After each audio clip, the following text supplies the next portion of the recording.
Psalm 51.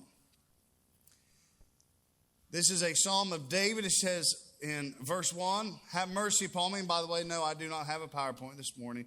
2 weeks in a row, that might be a record. O God, according to thy loving kindness, according unto the multitude of thy tender mercies, blot out my transgression. Wash me thoroughly from mine iniquity and cleanse me from my sin. For I acknowledge my transgressions, and my sin is ever before me. Against thee, thee only have I sinned, and done this evil in thy sight.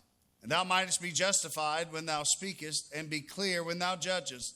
Behold, I was shapen in iniquity, and in sin did my mother conceive me.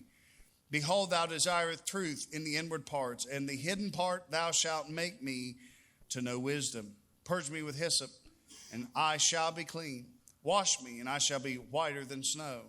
Make me to hear joy and gladness, that the bones which thou hast broken may rejoice.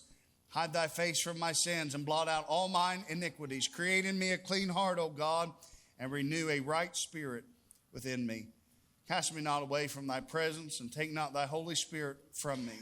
Restore unto me the joy of thy salvation. Uphold me with thy free spirit. Then will I teach transgressors thy ways, and sinners shall be converted unto thee.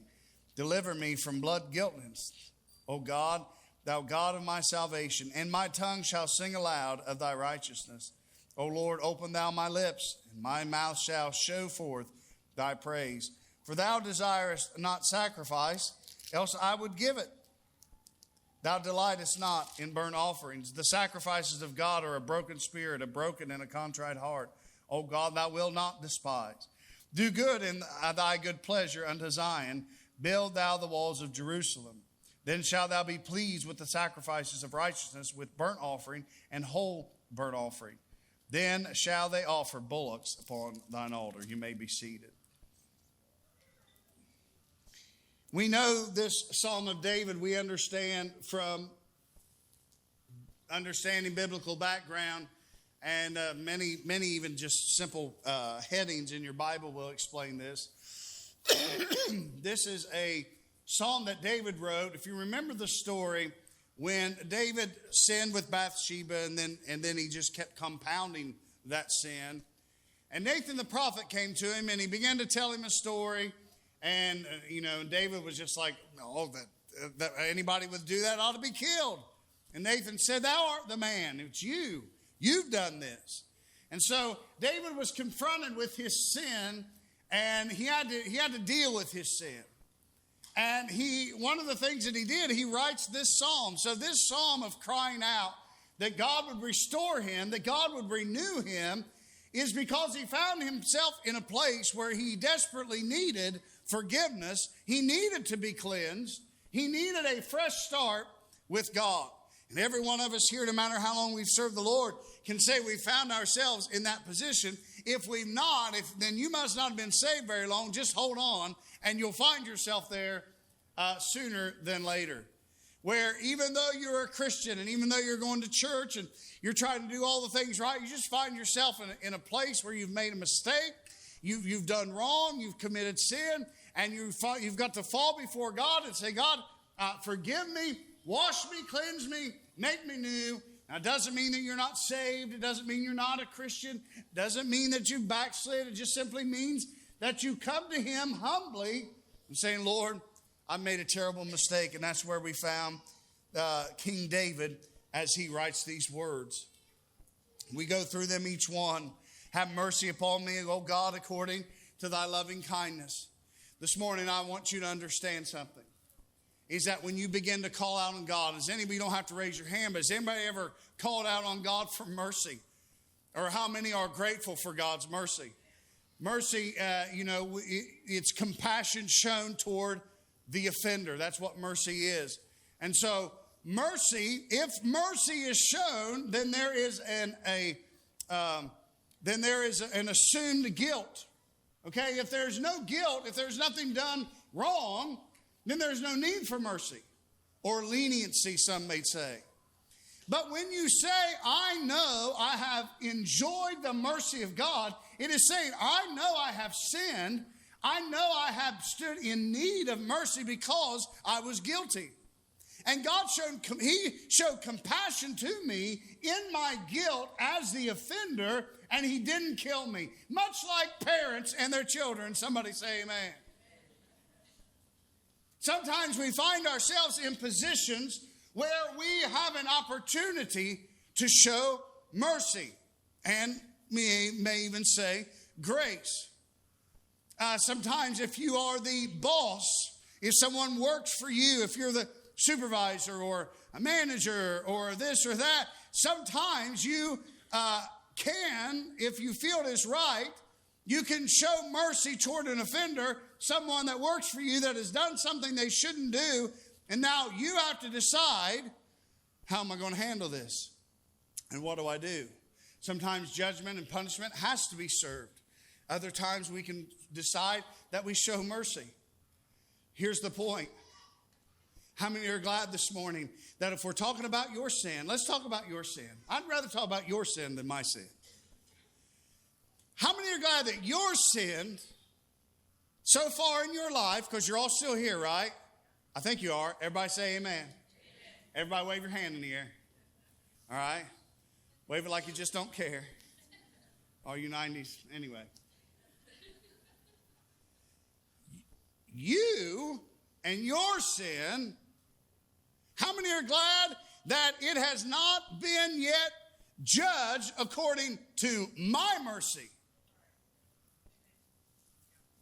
Because anybody in my family want to stand and proclaim, I sometimes don't have a lot of patience. Sometimes. Other times, I'm an angel. I may not have, as a matter of fact, if you came to me and said on a certain day, and it happened to be the wrong day, and say, Mick, I got to tell you, and by the way, sometimes I get it. Sometimes the pastor, people have come and confessed and told me things that they've done and just made everybody uncomfortable, including me. But I've had them come and do that. I'm not saying I'm judging them or I'm mad, but I'm saying if you were coming to me for mercy and you caught me on the wrong day according to my tender and loving mercy, I might say, get out of here. You're done. Get out of my face. Get out of my sight. Because that's according to my... Now, you are looking at me like you're either disappointed or you're holier than I am. You know as well as I do, you've got days where it's a good thing that somebody doesn't have to stand in front of you and be judged. I've seen your Facebook post.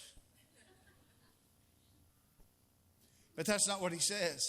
He says, have mercy upon me, O God, according to thy loving kindness. You know what that literally means? Have mercy upon me, O God, according to your unfailing love. Have mercy according to your unfailing love. Not to our flesh, and not to our lack of patience or our lack of sympathy or empathy or anything else. But God, have mercy according to how much you love me. Have mercy according to how you never fail to love me, even in my mistakes. Aren't you glad to know when we bow our head in prayer that we're not dependent upon a man or a woman or flesh and blood to forgive us or show us mercy, but we're bowing our head to a God who ever loves us and loves us unfailingly. According unto the multitude, he says, of thy tender mercies, blot out my transgressions. He means it matters not how many transgressions there are. I've shared this before. I'm going to use these two examples. I heard these my entire life. My grandpa used to tell them. And as time goes by, they become more and more. Young people don't understand them, but I can remember my grandpa using these illustrations. Number one, how many would like? Remember, he's saying, according to you, all my transgressions. It means it doesn't matter how many I have. It doesn't matter how long my list is. He can blot them out. Anybody remember what an actual blackboard is? Not blackboard that you log into when you're in college. An actual blackboard that you could rake your fingernails. Yeah, you remember. Right? And it covered the entire front of the class. Now, if I taught, I would still want Because when I teach, I like to, even when I have meetings at work with our team, I'm like, I'll get up on the little whiteboard because that's how I'm like, you can't read half of it and I spell things wrong, but like I have to get things out because I'm like, do you understand, And people are like, I'm like, no, you don't. Let me show you. So it would cover the entire front of the class, kids. It was black, and we had white chalk. We had different other colors chalk, but you couldn't see them as well. So white chalk, and teachers would write on it. And a lot of times we had to copy down what they wrote.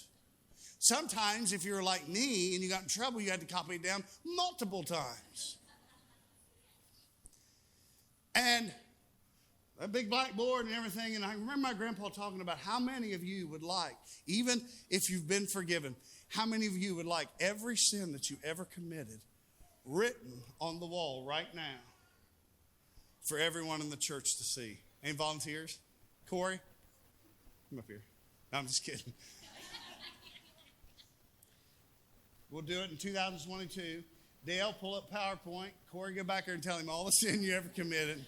He's going to put it up on the projector. How many would volunteer? None of us. But then he would tell this story. My grandpa, he only went to school to the 8th grade. That's just what a lot of people did back then. He was very intelligent, very well read, was kind of self-educated, and knew the Bible. He was a pastor for all those years.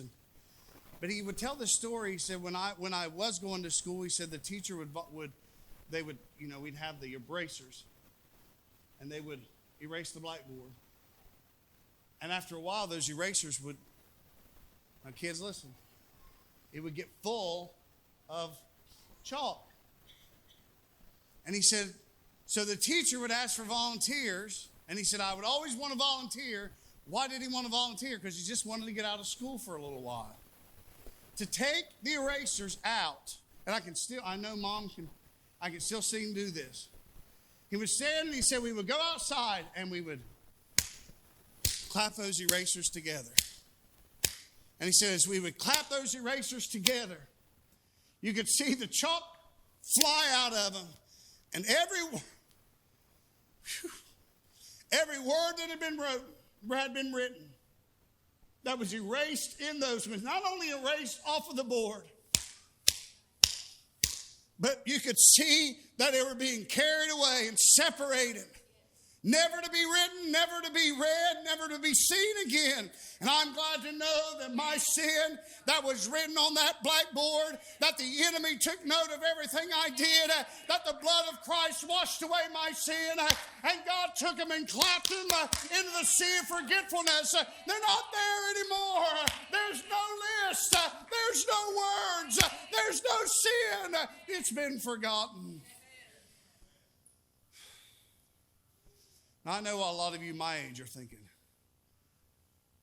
You didn't clap your erasers. I know at least at Parker Elementary, you remember what we had? We had electric eraser cleaners. Oh, yeah. You plugged it in, and it had some kind of motor in it. It would suck, pull down. Erasers over top of it. Oh, yeah. See why some of you were doing your work?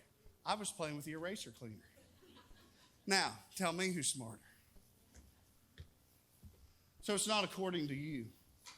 It's not according to me. It's not according to even the church. It's according to his tender mercies. The multitude of his tender mercies. Verse 2 says, wash me thoroughly from mine iniquity. Cleanse me from my sin. There is an absolute admittance of guilt. In this case with David, when his sin is found out and he no longer can deny or hide what he'd done, what's he do? He begins to pray, God, cleanse me. I admit what I've done. And I'll admit how wrong it was. And I need you to wash me.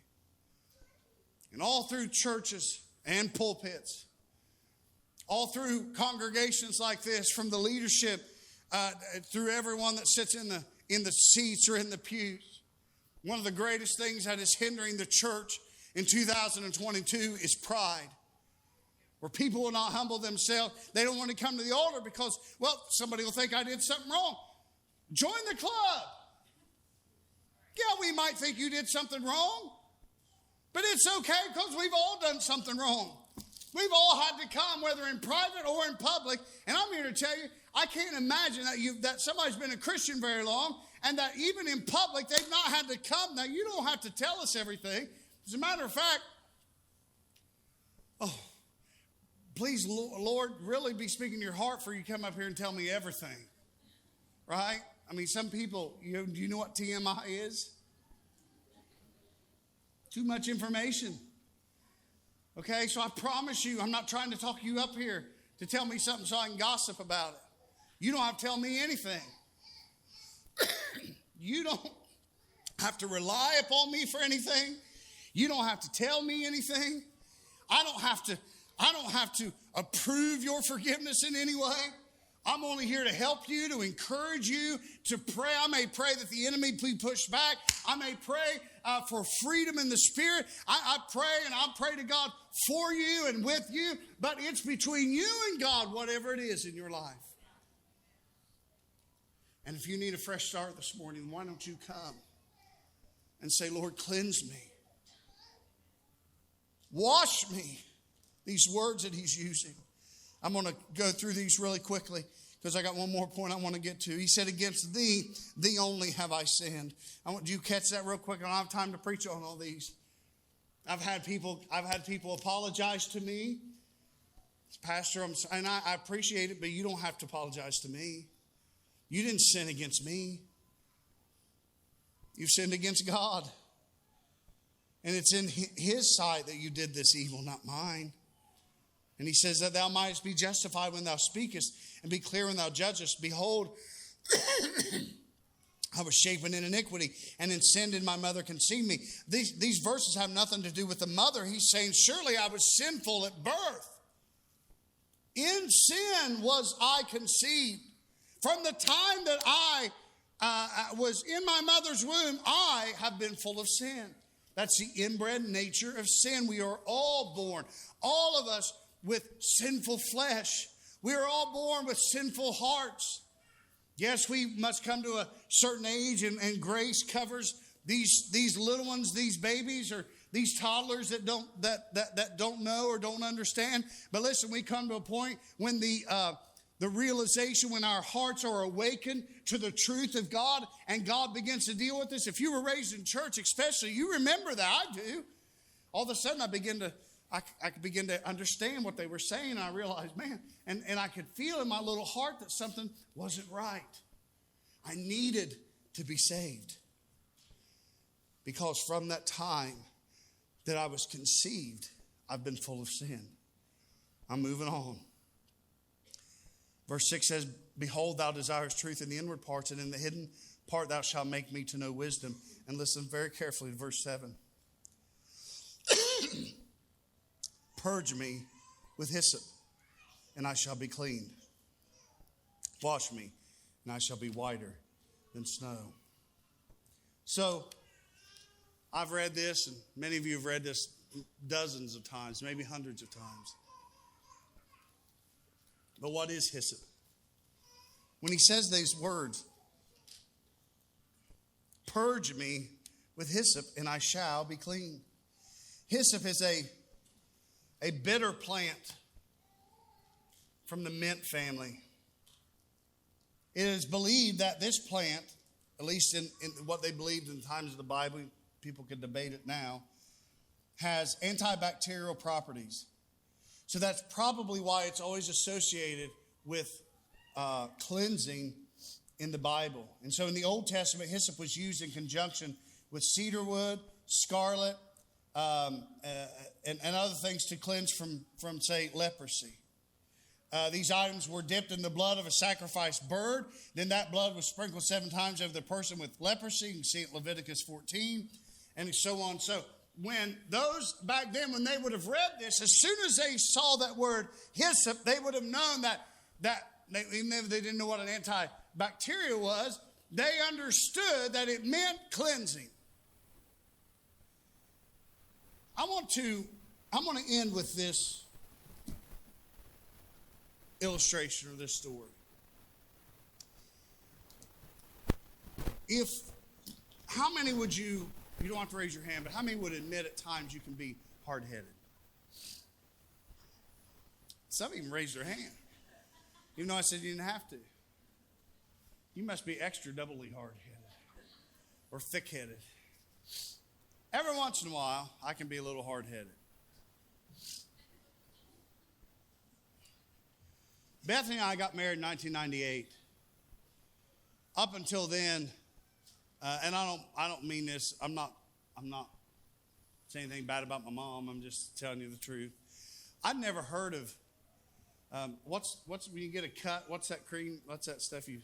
Triple antibiotic ointment, right? Anybody ever heard of triple antibiotic ointment? I'd never heard of triple antibiotic ointment. All I'd ever heard of was a Band-Aid. Or when we got a cut, what did we always ask our moms when they started to come up with us with a bottle? What did we always say?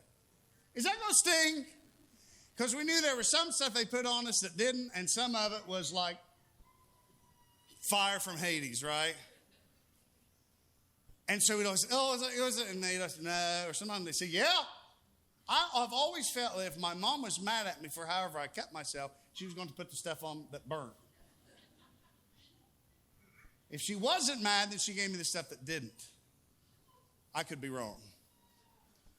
And so that was it. And so back then, when Bethany and I started dating and got married, I was a machinist, and I was a machinist for nearly 17 years, and especially those first few years. And Jimmy can tell you, I had a lot of cuts, right? It just took a while to learn how to handle all this stuff without cutting yourself all the time. I'd have these cuts on my hands. One time I about cut the whole tip of my thumb off in a saw, just all the time, something. But with experience and age, you begin to learn. But I'd have these cuts, and Bethany would say, here, why don't you put some triple antibiotic on me? And I would be like, I don't need that stuff. I don't need that. Anybody else ever been that way? I was hard-headed. I don't need that. I'll heal just fine with a Band-Aid. I know it's going to get a little infected. It's going to get a little red and puffy, right? That's all right, because I'm a man, and I don't need that stuff. So, years, I'm not talking a few months, but years go by. Finally, I had this cut. I don't even remember what it's from. It might have been from work. And Bethany said, why don't you put some of this on there? So finally, I put some on it, and I put a Band-Aid on. Now, I'm not here to sell you. We're not trying to sell these as a church, right? Let me tell you about this miracle drug. But I swear it was like the next day or the next day after that, I took the Band-Aid off, and that thing was almost healed. And I'm like,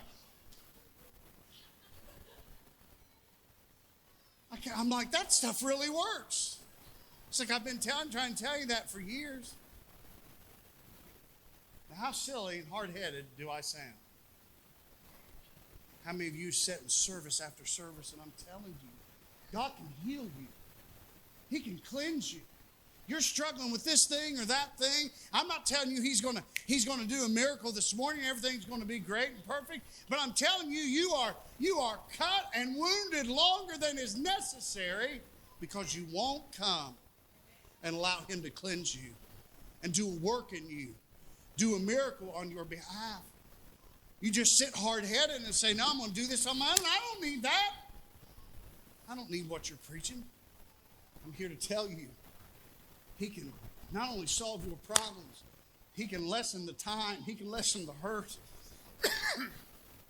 Friend, he can lessen, Lord help me, he can lessen the scar. I learned I got a lot less scars when I started getting it healed. And the sooner I could get it healed, Less scars. Some of you are walking around, you don't even realize you're carrying hurt and wounds, and you just refuse and say, I'm not going. I've never been up there. I'm not going up in front of everybody and pray. Who cares what people think? As Dave and Tim come, I feel like I've done the best I could. The Lord's touched somebody's heart this morning. I believe that. I believe somebody ought to come pray. Anybody this morning, as we bow our heads and as we stand all over the building,